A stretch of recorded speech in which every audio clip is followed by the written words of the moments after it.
Imagine this.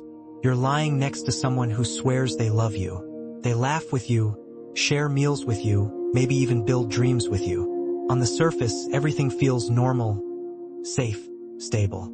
But what if, at the exact same time, this very person is building another world you know nothing about? That's the terrifying reality of a cheater. And tonight, we're gonna slip inside their head. Because cheating isn't just about sneaking around. It's about psychology. It's about deception, lies, and control. It's about building a mask convincing enough that even the closest person can't see what's underneath. And if you think spotting a cheater is easy, you're already underestimating them. Stay with me, because what you're about to hear might make you rethink every smile, every late-night text, every "I love you" you've ever received. Cheaters don't start with full betrayal. It begins small. A thought, a temptation, a whisper they tell themselves. It doesn't mean anything. I can handle this. But the dangerous part is how quickly this thought grows. See, once the idea of getting away with it enters their brain, the thrill kicks in. The mind starts plotting almost like a chess game. One life is visible to you, the partner who acts normal, dependable, trustworthy. The other life is hidden, carefully protected, and fueled by secrecy. This isn't just about lust or desire. It's about control. They become addicted to running two parallel realities. And here's the scariest part. Cheaters get good at it. Think of a cheater's mask like a performance. Every smile, every excuse, every detail is calculated. They practice it without even knowing they're practicing. They'll send a risky text, then walk back into the room and hug you like nothing happened. They'll sneak away for an errand, then return with a story so casual you'd never question it. They'll even start planting little lies early on, just to see if you'll notice.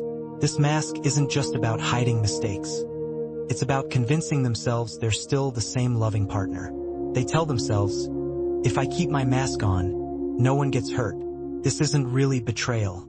It's just another side of me. But inside, the double life is eating away at them. Psychologists call this cognitive dissonance, the mental discomfort of holding two opposite truths at the same time. For cheaters, it looks like this: I love my partner, but I'm also lying to them every single day. That tension should tear a person apart. For most people, it would. But cheaters don't solve the conflict by confessing. They solve it by rewriting the story inside their mind. They start convincing themselves that both realities can coexist. In one world, they're the loyal partner. In the other, they're the secret rebel chasing thrills. And the more they balance these worlds, the more skilled they become at juggling lies. It's like watching a magician. Your eyes are looking one way, while the real trick happens where you least expect it. Here's the uncomfortable truth. Cheating often isn't just about attraction. It's about power. When they pull it off the first time, when they successfully hide a conversation, a meeting, or even a night out, something clicks inside their brain. They realize they can deceive someone who trusts them most. And that realization is intoxicating. It's like a secret superpower. They learn how to lie without flinching, how to delete evidence in seconds, how to say "I love you" while carrying another person's scent. And that power makes them bold. Each time they escape suspicion, the mask grows stronger, and the double life becomes easier to maintain. But deep down, they know something you don't. They're gambling with time. Because every cheater understands, eventually masks slip. You might think cheaters always plan it out, but often they're driven by curiosity. They wonder, can I do this without getting caught? Can I really live two lives at once? And when the answer is yes, the thrill multiplies. Think about adrenaline junkies who skydive or race cars. The danger is the point. Cheating works the same way for some people. The secrecy, the risk, the possibility of being exposed, it's all part of the high. But unlike a car race, the stakes here are human hearts. And the cheater tells themselves that as long as the mask stays on, nobody gets hurt. That lie is the fuel that keeps the double life burning. Now here's where things get truly unsettling. While cheaters are busy maintaining the mask, they often don't realize their behavior leaks out in small, subtle ways. They might suddenly care more about how they look when leaving the house. They might guard their phone like it's a vault. They might even pick small fights just to create emotional distance. But these clues are rarely obvious, because cheaters train themselves to cover tracks. It's not about eliminating suspicion entirely. It's about making the mask believable enough that you doubt your own instincts. That's the real danger. A cheater doesn't just hide their actions. They make you question your perception of reality. Picture this. The cheater lying in bed next to their partner. Outwardly calm, maybe even affectionate. But in their mind, it's a battlefield. They replay the lies. They rehearse alibis. They convince themselves the mask is flawless. But here's the twist, they also wonder how long they can keep it going. Deep down, most cheaters carry a low-level paranoia. Every buzz on their phone, every unexpected question, every change in your tone. It's a potential threat to their hidden world. And yet, that paranoia doesn't always stop them. For some, it makes the game even more thrilling. One of the scariest parts of understanding cheaters is how normal they can appear. They don't always look guilty. They don't always act distant. In fact, some become more attentive, more affectionate, almost overcompensating to keep the mask in place. That's why so many people never see it coming. The cheater isn't always cold or cruel. Sometimes, they play the role of the perfect partner even better than before. And that performance is what makes their mask so dangerous. Because it's not just about fooling you. It's about fooling themselves. At its core, the cheater's double life is built on one thing: lies stacked on lies. And once that first lie works, the rest come easier. They lie about where they were. They lie about who they texted. They lie about why they're suddenly busy.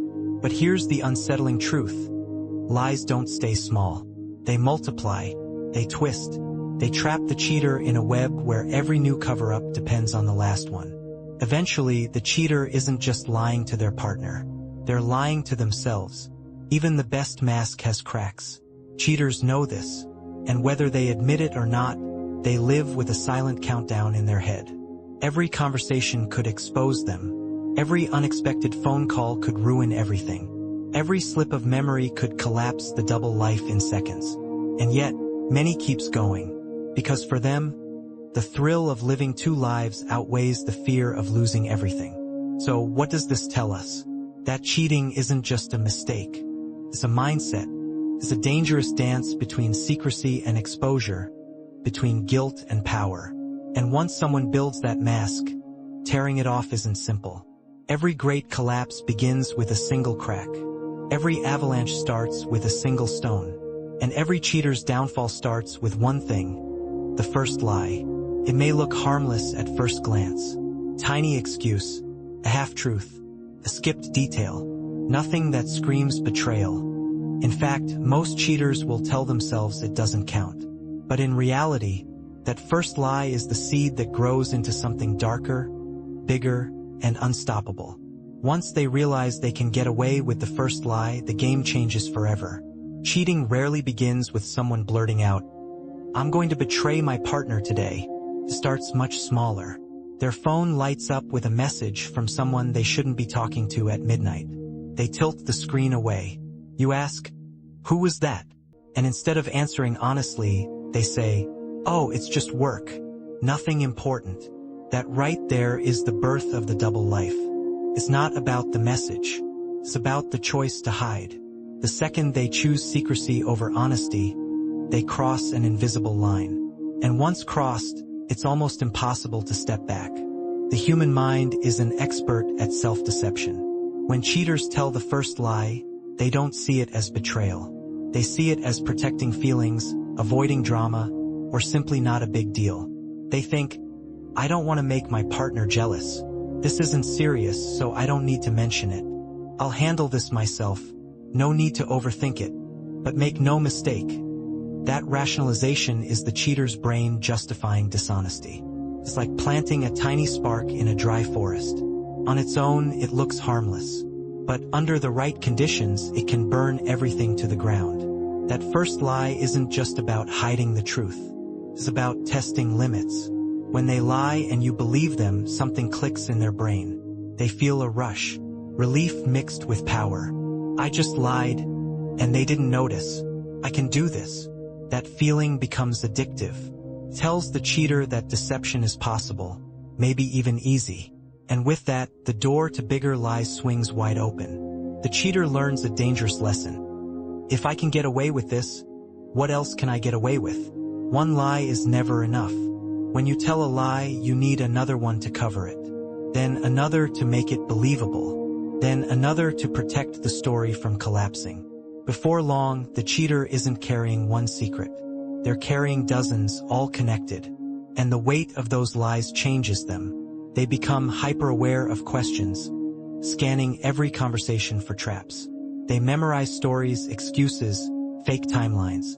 They learn how to sound casual while running a mental script in the background. And the scariest part? With practice, they get better at it. So why is the first lie the most dangerous? Because it isn't about the content, it's about breaking a boundary. It's like a lock on a door. The first time you break it, it feels wrong, risky, even scary. But once it's broken, that door never feels fully locked again. Cheaters often tell themselves they'll stop at just one. But psychology says otherwise. Once you've lied successfully, your brain starts normalizing it. The guilt fades faster each time. What once felt impossible now feels routine. The first lie doesn't just protect betrayal. It creates the permission structure for more betrayal. Over time, lying becomes automatic.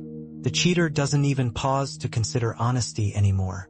The moment they sense risk, their brain jumps to the cover-up instinctively. It's no longer about protecting the partner's feelings. It's about survival. Every question feels like a potential trap. Every moment of silence feels like suspicion. So lying becomes the default setting. Quick, clean, practiced, almost invisible. By the time the cheater is deep in betrayal, they don't even see lies as lies anymore. They see them as necessary adjustments. And that shift in mindset makes them incredibly dangerous. The first lie doesn't just change how the cheater behaves. It changes how they see the relationship. Because now, they're living in two versions of reality. The relationship as their partner believes it, and the hidden version where lies control the narrative. Every time the cheater interacts with their partner, they're performing. They're calculating what to say, what to hide, what version of themselves to present. And slowly, reality itself bends around the lie. Cheaters rely on one powerful psychological weapon: your trust. When the first lie is told, you might feel a flicker of suspicion. But because you trust them, you let it slide. You think, they wouldn't lie about something so small. That's exactly what the cheater counts on. The smaller the lie, the easier it is to hide inside your trust. Over time, this creates a pattern. You start questioning yourself instead of them. And that self-doubt is the perfect shield for their growing deception. At what point does lying stop being a slip and start being a lifestyle? The answer: sooner than you think. For many cheaters, once the first lie is told, they're already on the path. Because betrayal isn't one big jump. It's a staircase of small steps, each one easier than the last. The first lie: it's just a friend. The next: we only talked about work. The next: it was just dinner, nothing more. Until eventually, the story collapses under the weight of too many lies. By then, the damage is done. So what does the cheater actually feel after the first lie? At first, guilt. A twinge of nervousness. But then, almost immediately, relief. Because when you don't catch it, they feel safe. The mask held. The game works. This cycle is powerful. Lie, fear, relief, confidence. Each round makes them bolder. Each round pushes them deeper into the double life. And all of it began with a single, tiny dishonesty. The first lie may look like nothing, but it's everything. It's the doorway, the crack, the weak spot in the wall. Once opened, betrayal doesn't just become possible, it becomes inevitable. Because the moment they choose secrecy over honesty, they stop being the person you thought they were. And from that point on, every truth you hear is filtered through a mask you can't see. The scariest part? You may never know which smile, which story, which touch was already tainted by that first lie. If the first lie is the door to betrayal, then rationalization is the lock they use to keep it shut. It's the cheater's most powerful weapon. The voice in their head that twists reality until guilt feels unnecessary and betrayal feels almost justified. Here's the chilling truth. Most cheaters don't see themselves as villains. They don't wake up in the morning thinking, "I'm a terrible person." They wake up thinking, "I had no choice," or "This isn't really cheating," or "If they only knew how unhappy I was, they'd understand." That's the power of rationalization. It transforms betrayal into something that feels acceptable, even necessary. The human mind can't live comfortably in conflict. Psychologists call it cognitive dissonance, the stress of holding two opposing truths at the same time. For a cheater, it sounds like this: "I'm a good partner, but I'm also lying and sneaking around." That contradiction should tear them apart. But instead of facing it, they bend reality until the contradiction disappears. They begin to tell themselves stories. Maybe they whisper, "Everybody does it," or "It's just physical, it doesn't mean anything." Some even convince themselves that cheating makes the relationship better, that the affair keeps them satisfied enough to stay loyal in other ways. Twisted? Absolutely. But in the mind of a cheater, it makes perfect sense. Imagine the scene. A man sits in his car after meeting someone he swore he'd never get involved with. His heart is racing, his conscience screaming. He knows he's crossed a line. But instead of confessing, he leans back and mutters to himself, "My partner doesn't give me attention anymore. I deserve this." That single thought wipes away the guilt. The betrayal is still real, but inside his head, it now feels justified. This is the slippery slope of rationalization. It doesn't just excuse cheating, it gives cheaters permission to continue. The more they repeat these mental scripts, the less guilt they feel. It's like building a suit of armor, piece by piece, until nothing penetrates. And once the armor is on, the cheater can live two lives with shocking ease. But here's the darkest part. Rationalization doesn't only protect the cheater. It actively rewires how they see you, their partner. They begin to magnify your flaws and minimize your love, because doing so makes their betrayal easier to accept. They think, "She nags me too much, so I needed a break," or "He's always busy, so what I did isn't really wrong." Your humanity becomes their excuse. Your imperfections become their weapon. Over time, the cheater's inner dialogue changes completely. At first, their excuses are clumsy. They may feel shaky after lying, second-guessing themselves. But the more they repeat the cycle, the smoother the justifications become. Soon they aren't thinking, "I shouldn't be doing this." They're thinking, "I deserve this." And that is the turning point. Because once a cheater truly believes they are entitled to their secret, betrayal stops being a mistake and becomes a mindset. That's why rationalization is so terrifying. It doesn't just silence guilt. It transforms the cheater's entire moral compass. Think of it like a courtroom, but inside their mind. The guilty part of them stands accused. You cheated. You lied. But then the defense attorney, rationalization, rises and argues passionately. They were neglected. They were unfulfilled. They had no choice. And the judge, their conscience, nods along and says, "Case dismissed." That inner courtroom plays out every day. And with each dismissal, the cheater sinks deeper into the double life. What makes this weapon so effective is how invisible it is. You can't see rationalization. You can't catch it in a text or hear it in a phone call. It happens silently, in their head, every single time they need to silence their conscience. It's the one part of cheating you'll never witness, but it's also the part that makes cheating possible in the first place. And here's something even more chilling. Rationalization doesn't just excuse the past. It also justifies the future. Once they've convinced themselves that cheating was acceptable once, they've paved the way for it to happen again.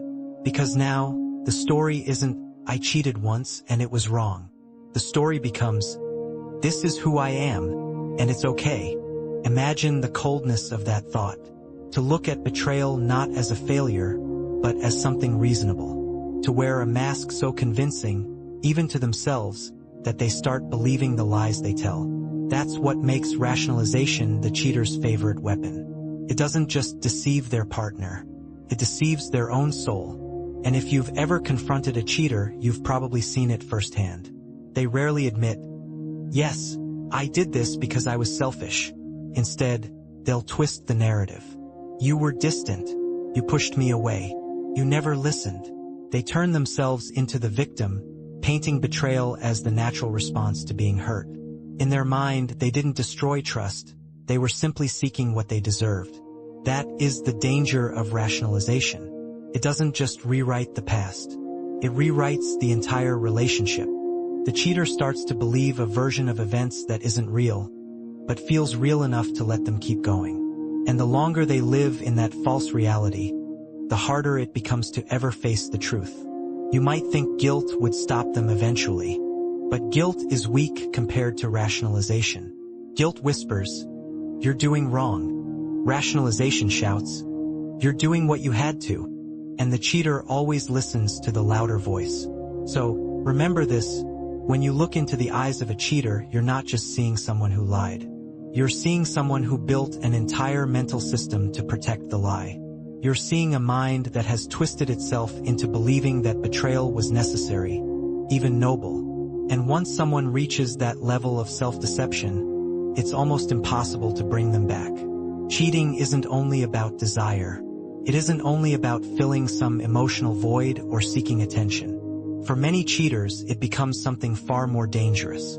It becomes an addiction, an obsession, a high, not from the act itself but from the secrecy, from the deception, from the thrill of living two lives in the shadows while pretending to be perfectly normal in the light. The first time they get away with a lie, their heart races. They feel the pulse in their throat, the tension in their chest, the fear that they'll be caught. But then, when nothing happens, when the mask holds, relief floods in. That wave of adrenaline is like a drug, and like any drug, it demands more. Picture a cheater sneaking out of the house. Their footsteps are soft, careful, almost rehearsed. The phone is on silent. Their alibi is prepared. Every detail feels like a mission, and deep inside, their body responds the way it would if they were dangling off the edge of a cliff. The risk sharpens their senses. Every sound feels louder. Every second feels longer. They're alive in a way they haven't felt in years. That's the truth most people never realize. The thrill of deception itself becomes more addictive than the affair. And once they've tasted it, they can't stop. They start seeking it. They create opportunities not just to meet someone, but to feel that heart-racing, spine-tingling rush again. Even if they don't need to lie, they invent lies. Even if they don't need to hide, they create shadows. Because the deception itself becomes the real reward. Think about gamblers who risk everything at the casino. It isn't always about winning money. It's about the thrill of rolling the dice, the rush of uncertainty, the edge of danger. Cheaters feel the same way. Every secret text, every excuse, every stolen glance carries that intoxicating possibility of being exposed. And paradoxically, the risk makes the reward feel sweeter. This is where cheating shifts from mistake to obsession. What begins as one secret meeting becomes a craving. They check their phone with trembling hands, waiting for a message. They invent reasons to leave the house, even when there's no need. Their brain starts lighting up like fireworks at the thought of sneaking around. Science explains this too. Dopamine, the brain's pleasure chemical, surges in moments of risk and novelty. That surge becomes addictive. The cheater's brain starts associating deception with reward. And soon, they aren't just hiding their betrayal. They're addicted to it. Here's what makes it so terrifying. Once cheating becomes about adrenaline, the partner at home no longer even matters in the equation. It's not about what the partner does or doesn't provide. It's not about attention or neglect. It's about the high. The cheater could have the most loving, attentive partner in the world and still crave the danger. Because it isn't about filling a hole in the relationship. It's about feeding an addiction to risk. And like all addictions, it escalates. A cheater who once trembled at a late-night text eventually feels nothing from it. The rush dulls. The stakes feel lower. So they raise them. They get bolder, more reckless, more daring. Maybe it's longer conversations, riskier encounters, lies that are harder to maintain. With each step, the risk grows, but so does the thrill. And with every successful escape, they feel invincible. This sense of invincibility is deadly. A cheater living in this stage truly believes they're untouchable. They believe they're smarter than suspicion, slicker than discovery, too careful to be caught. They may even laugh at how easily their partner trusts them, mistaking that trust for weakness instead of strength. This arrogance drives them deeper into danger, and with every step, the crash becomes more inevitable. Imagine the cheater walking into their own home after lying about where they've been. Their heart still pounds from the thrill. Their smile is steady. They kiss their partner on the cheek, ask how their day was, and play their role flawlessly. To their partner, it feels like love. To the cheater, it feels like victory. That's the part that twists the knife. For them, every successful deception isn't just survival. It's a win, and they start to crave more wins. What makes this cycle even more disturbing is how it begins to shape their identity. The cheater no longer just sees themselves as a partner. They see themselves as a master manipulator, a player of secret games. Their double life becomes a source of pride. They're not only addicted to the adrenaline, they're addicted to the image of themselves as someone who can outsmart anyone, even the person who knows them best. This adrenaline-fueled double life takes its toll. Nights become restless. Sleep is shallow. The mind races, rehearsing lies, rewriting timelines, preparing for questions that may never come. Their body exists in a constant state of alertness. They're living on the edge, balancing between exposure and escape, and while part of them thrives on it, another part slowly begins to unravel. But instead of stopping, instead of confessing, they feed the addiction further. Because stopping would mean losing the rush, and losing the rush feels unbearable. For some cheaters, the addiction becomes so strong that they unconsciously sabotage themselves. They take bigger risks, leave traces, grow sloppy. Not because they want to be caught, but because deep down they crave the higher stakes of almost being caught. The closer the call, the bigger the high. And this is when the mask becomes most fragile. This is when exposure creeps closer. But until that day comes, the cheater dances on the edge of the knife. To their partner, they may look calm, composed, even affectionate. But inside, they're running on adrenaline, hooked on the thrill of every lie, every hidden message, every stolen moment. The relationship you think you're living in is only one layer. Beneath it lies a game of deception where the stakes are your trust, your love, and your sanity. The scariest part is that you would never know. The cheater doesn't wear this addiction on their face. They wear it behind their smile. They hide it in their phone. They bury it in excuses that sound harmless but carry the weight of betrayal. To the outside world, they're just another partner in a normal relationship. Inside, they're an addict chasing the next rush. And this is where betrayal crosses into something darker than simple dishonesty. Because once cheating becomes about adrenaline, there is no logic strong enough to stop it. Not love, not commitment, not even the risk of losing everything. The addiction is stronger than fear, stronger than loyalty, stronger than the cheater themselves. Cheaters believe they are masters of disguise. They think they can lie, manipulate, and rewrite history without consequence. They polish their words, prepare their stories, and walk into your presence wearing the mask of innocence. But here's what they don't know. The truth always leaks out. Not in loud, obvious ways. Not in confessions or dramatic slips. It leaks out through patterns. Through the tiny, subconscious cracks in their behavior they don't even realize they're showing you. And those patterns, they are the fingerprints of betrayal. The signals you're not supposed to see. It begins with the voice. A cheater's words may sound convincing, but their tone betrays them. When asked a simple question, they hesitate for half a second too long, as if their brain is flipping through pages of excuses before settling on one. That pause may be invisible to them, but your instincts catch it. Their voice may lift slightly at the end of a sentence, turning a statement into something that sounds more like a question, as though they're unconsciously asking you to believe them. The voice trembles, cracks, speeds up. All signs of a story rehearsed but not lived. Then come the eyes. Most people think liars can't make eye contact, but that's not always true. Some cheaters overcompensate, staring too intently as if daring you to doubt them. Others avoid your gaze, blinking too often, looking away at the wrong moments. It's not the absence of eye contact that betrays them. It's the inconsistency. Eyes that used to meet yours effortlessly now flicker with calculation. They're not looking at you. They're watching themselves perform. Their body joins the betrayal. Crossed arms, fidgeting hands, feet angled toward the door, away from you. Subtle signs of discomfort leak through the mask. A cheater may scratch their neck when questioned, rub the back of their head, or shift in their seat. It looks like nothing, but it's everything. The body remembers what the mouth tries to forget. And then there's the rhythm of their life. Humans are creatures of habit, and when habits suddenly shift, the story begins to write itself.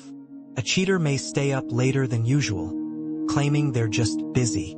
They may shower at odd hours, change clothes more often, or adjust routines in ways too small to raise alarms at first. But when strung together, these changes form a pattern. And patterns don't lie. You notice their laughter sounds different when they text someone else. You notice how quickly they swipe notifications away, almost before you've even noticed the sound. You notice the silence, the sudden absence of casual details they used to share. These aren't accidents. They're ripples, the subtle disturbances left behind by a double life colliding with reality. Here's the chilling part. Cheaters don't even realize they're giving off these signals. Their conscious mind is focused on hiding the affair, perfecting the lies, controlling the narrative. But the subconscious doesn't play along. It leaks. It exposes. It tells the truth in whispers, even while the mouth shouts denials. Take, for example, micro-expressions, those fleeting flashes of emotion that dart across the face before the mask resets. A split-second grimace, a flash of guilt, a tightening of the jaw. You ask a question, and for less than a heartbeat, the truth erupts across their face before being shoved back down. Most people don't consciously notice it, but the subconscious mind does. That gut feeling you can't explain? It's your brain recognizing the pattern before your logic catches up. And then there's time. Lies bend time like warped glass. Stories that should be linear start to fray. A cheater will claim they were somewhere for an hour, but later the details don't fill the space. They'll describe events vaguely, skipping over gaps. They'll change details without realizing it. A restaurant becomes a cafe, a conversation becomes a call. Alone, these slips feel minor, but when collected, they form a timeline that doesn't add up. And that fractured timeline is one of the most revealing patterns of all. Even technology betrays them. They clear search histories too cleanly, as if no one actually lives on the device. They rename contacts, delete messages, create new accounts. But perfection is suspicious. A phone with no trace of life is louder than a phone filled with chaos. In trying too hard to erase the truth, they create an absence that screams louder than evidence ever could. The scariest part? Some patterns aren't in what they do, but in what they stop doing. They stop laughing with you the way they used to. They stop sharing dreams or small victories. They stop leaning in during conversations.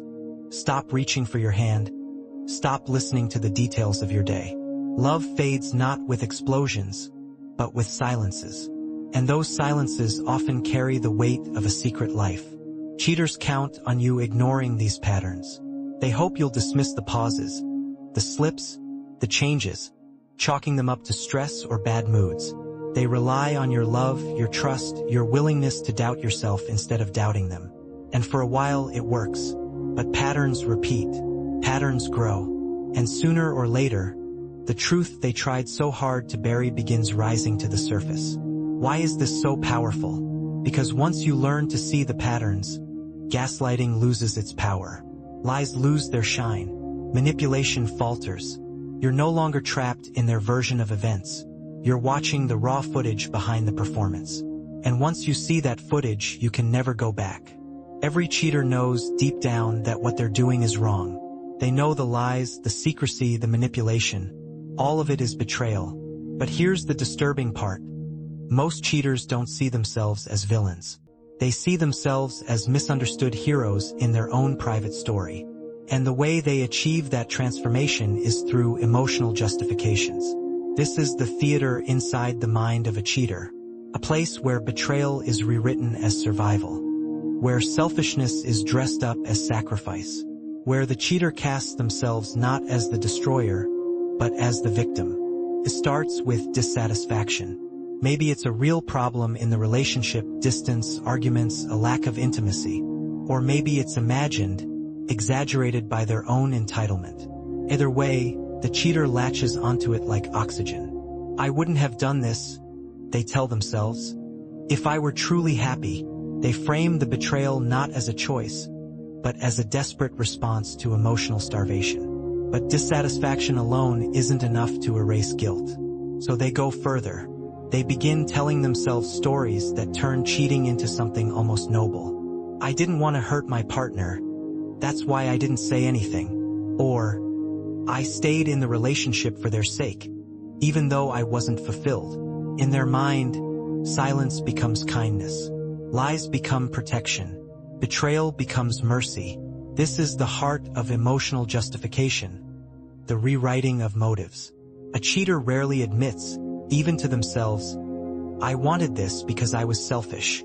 Instead, they say, I needed this because I was hurting. The words are different. The outcome is the same, but the framing transforms guilt into entitlement. Imagine the cheater lying in bed at night, their partner sleeping beside them. Guilt prickles at the edge of their mind, but instead of facing it, they whisper, if my partner really loved me the way I needed, I wouldn't have strayed.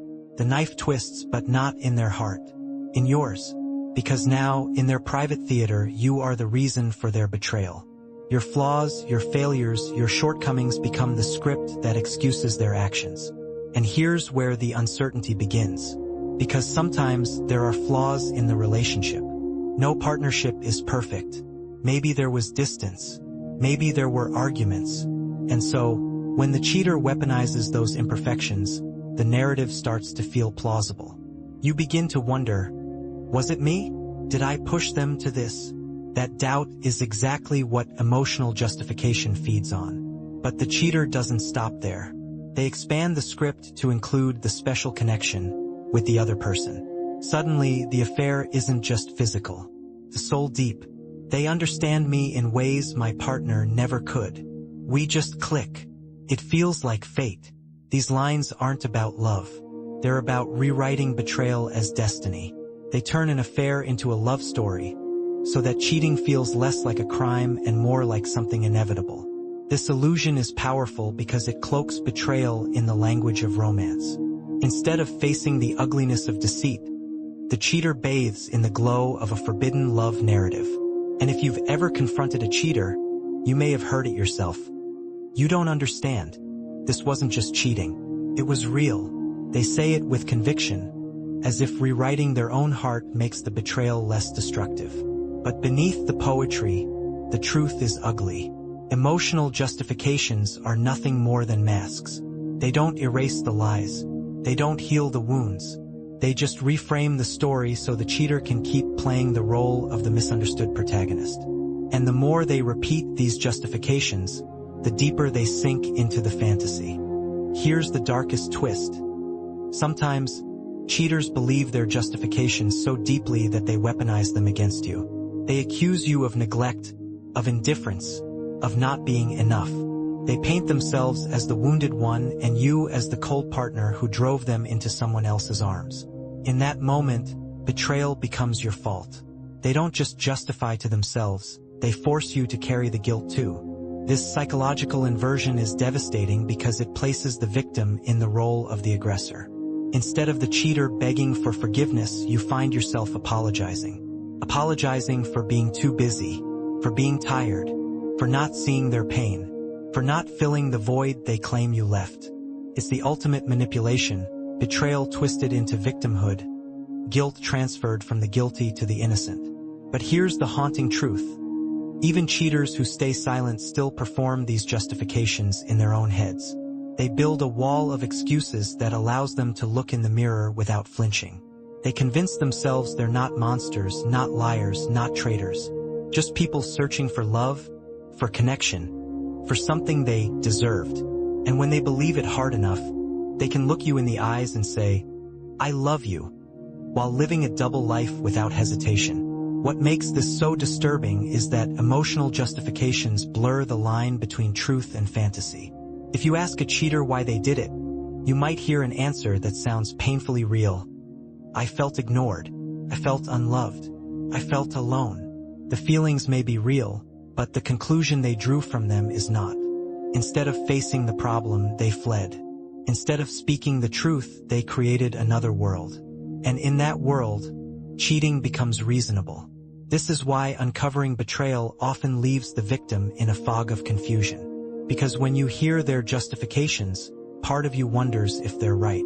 Maybe you did miss the signs. Maybe you did let the relationship slip. Maybe you did leave them hungry for something more.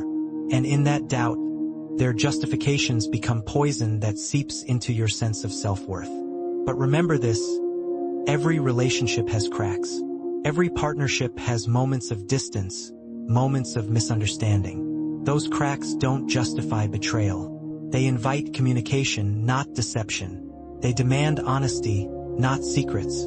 The cheater's justifications may sound convincing, but they are nothing more than a mask to silence guilt and shift blame. The moment always comes. The cheater believes they can juggle the lies forever, that they can balance one world on top of another without it all collapsing. But lies are fragile things. They bend, they stretch, but eventually they snap. And when they do, the crash is deafening. It never happens the way they planned.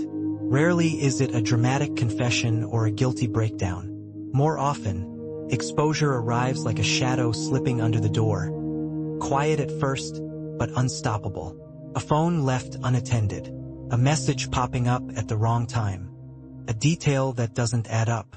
One small crack in the mask, and suddenly the entire performance begins to unravel. The cheater feels it before it's spoken. That cold shift in the air when suspicion turns into knowledge.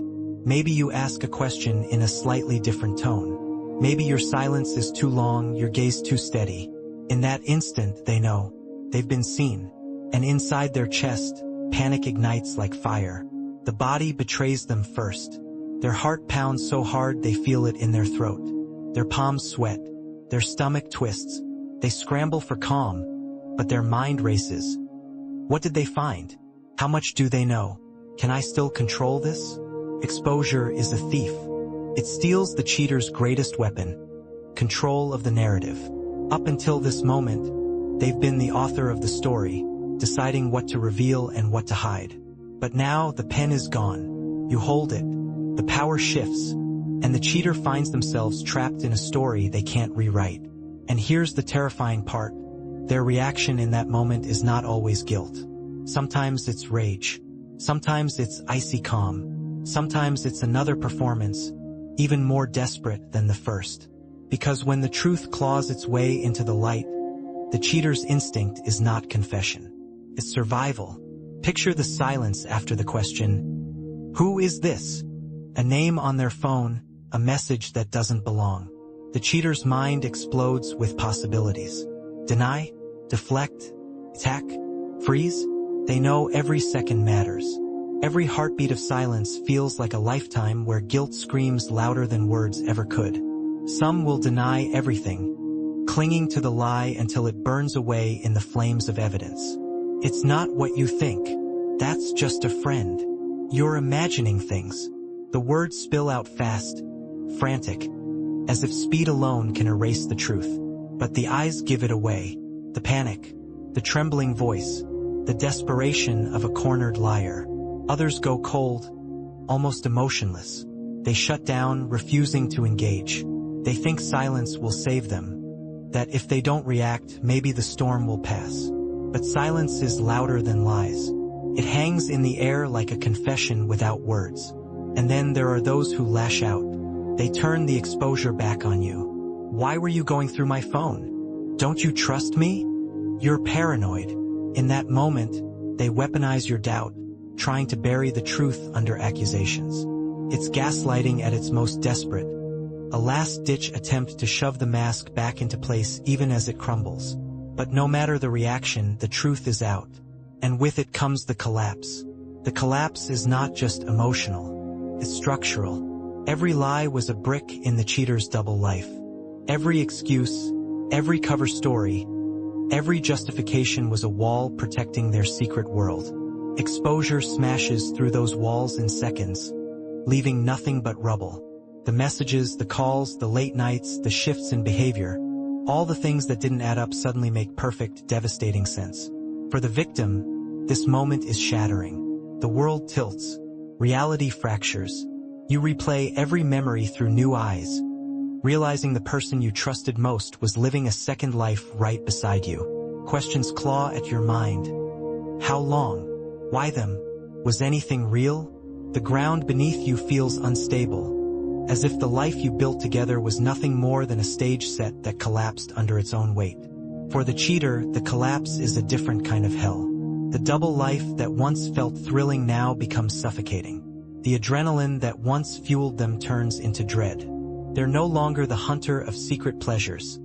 They're the hunted, cornered by their own lies. The fear of exposure, the nightmare they pushed away for so long, has become reality. Some cheaters crumble under the weight.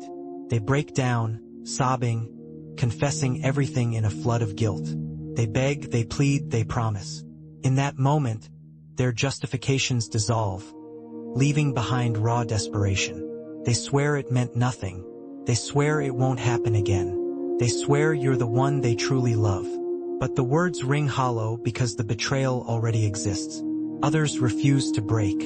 They double down, insisting you're wrong, that you misunderstood, that the evidence is nothing more than coincidence.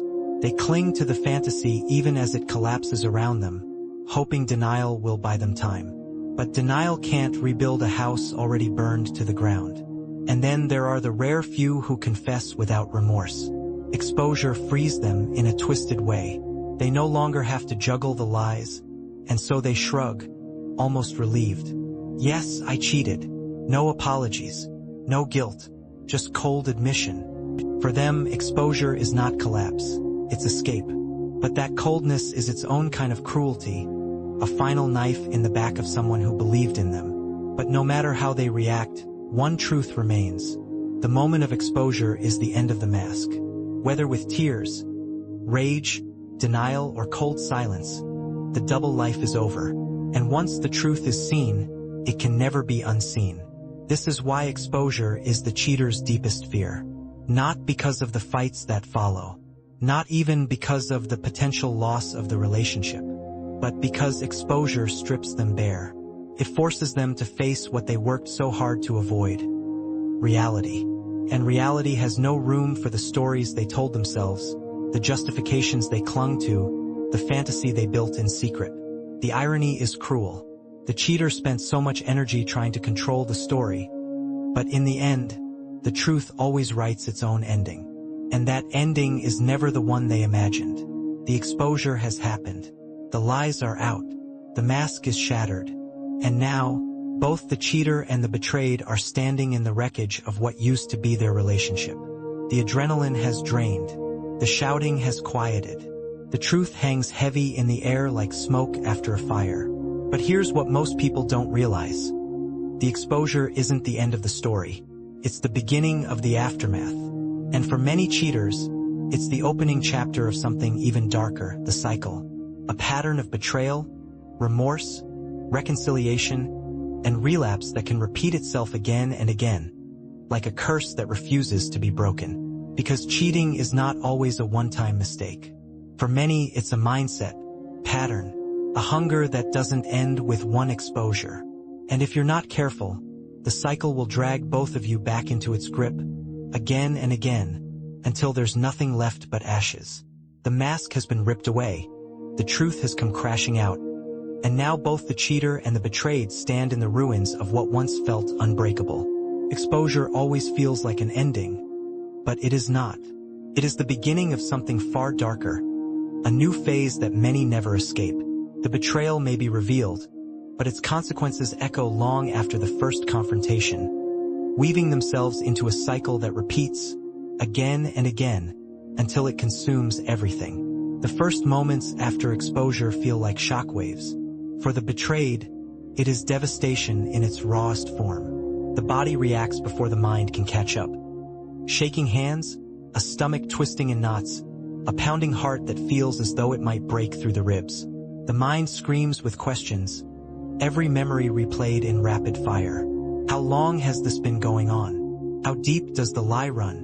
What else was hidden behind the mask? Life itself feels unstable, as if the ground beneath the feet is crumbling into quicksand. For the cheater, the aftermath begins in panic.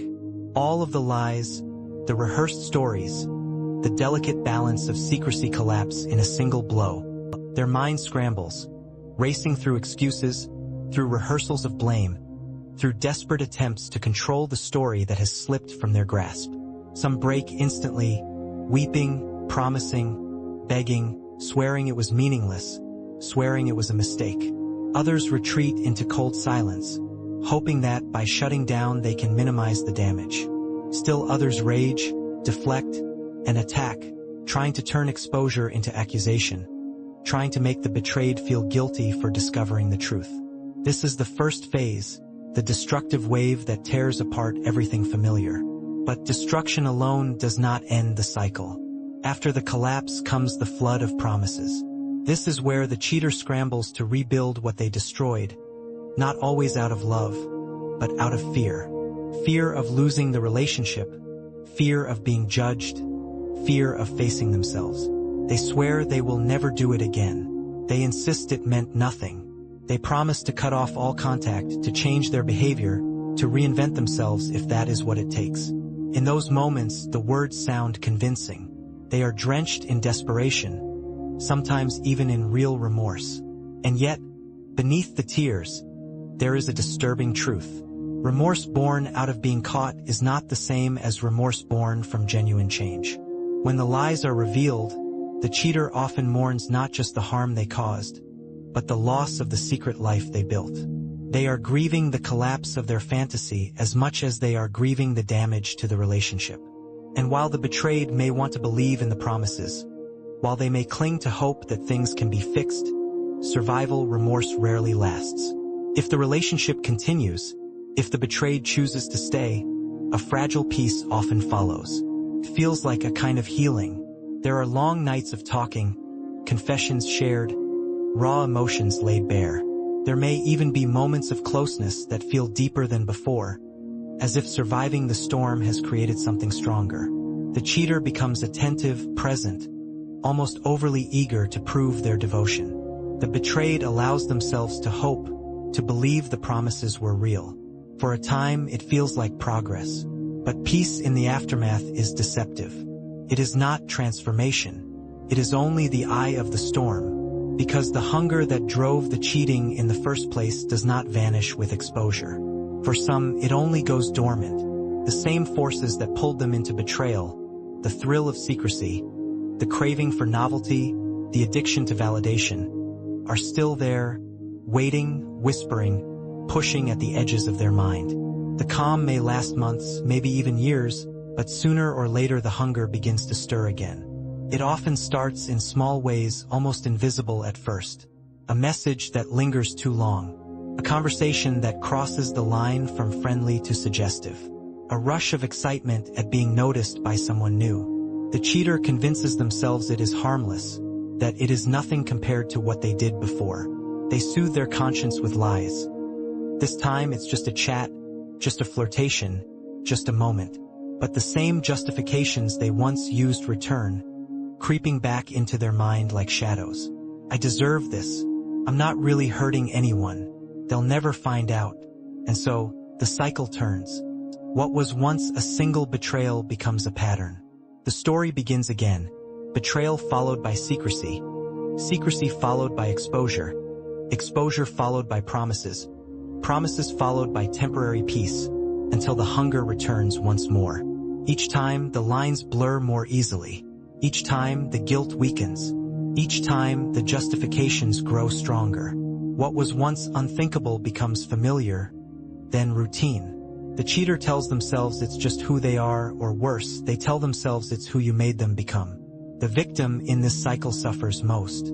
Each new betrayal strips away more of their self-worth, more of their ability to trust, more of their sense of reality. They begin to question themselves more than they question the cheater. Was it my fault? Did I drive them away? Did I miss the signs again? And each time they forgive, each time they give another chance, the cheater takes it as permission.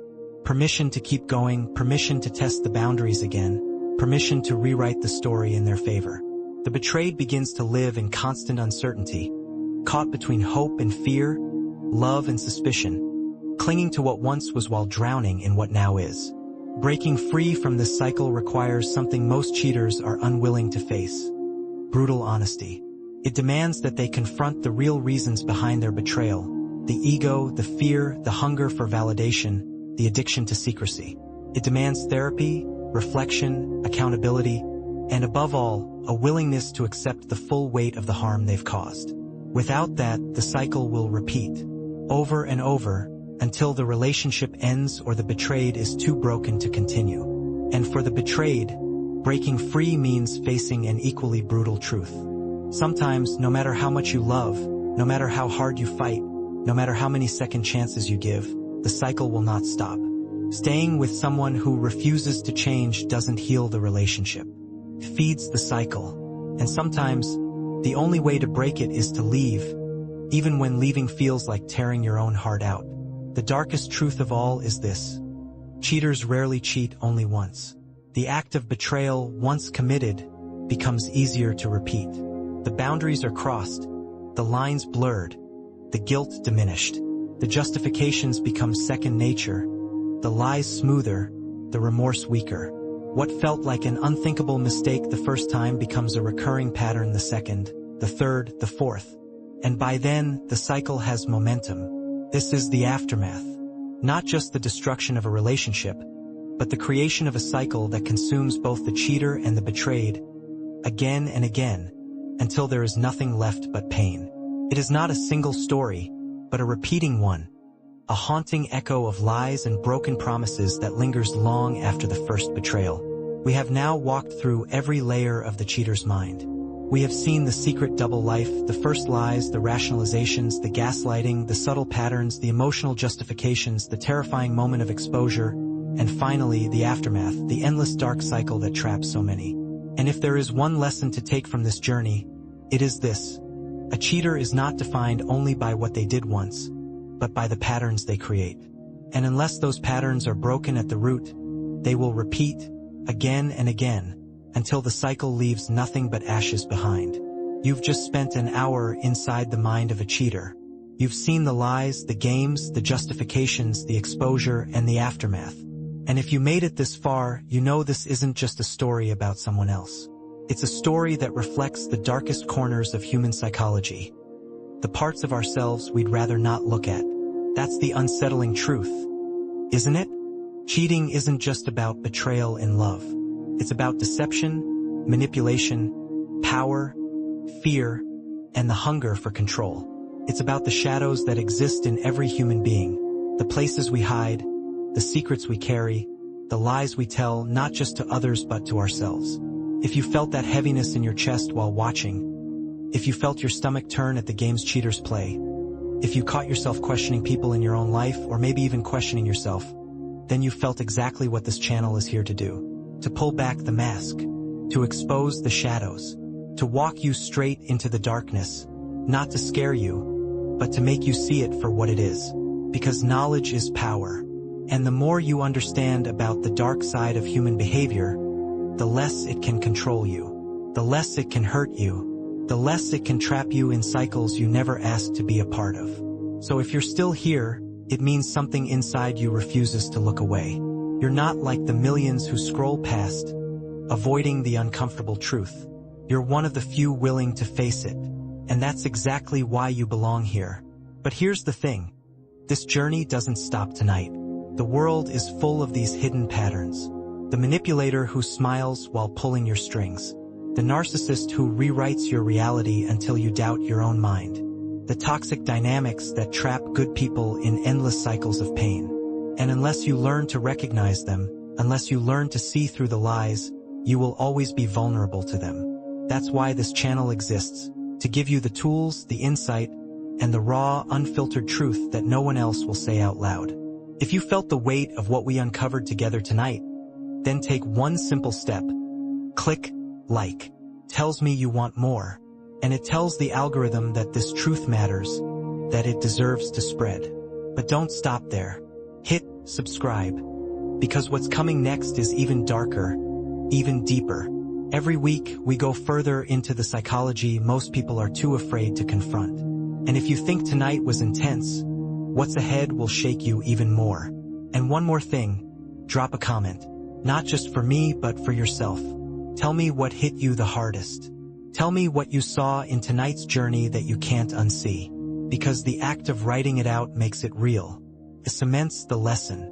And it sparks conversations that help others realize they are not alone in what they've lived through. So, before you scroll away and let the world drown out this moment, take a breath.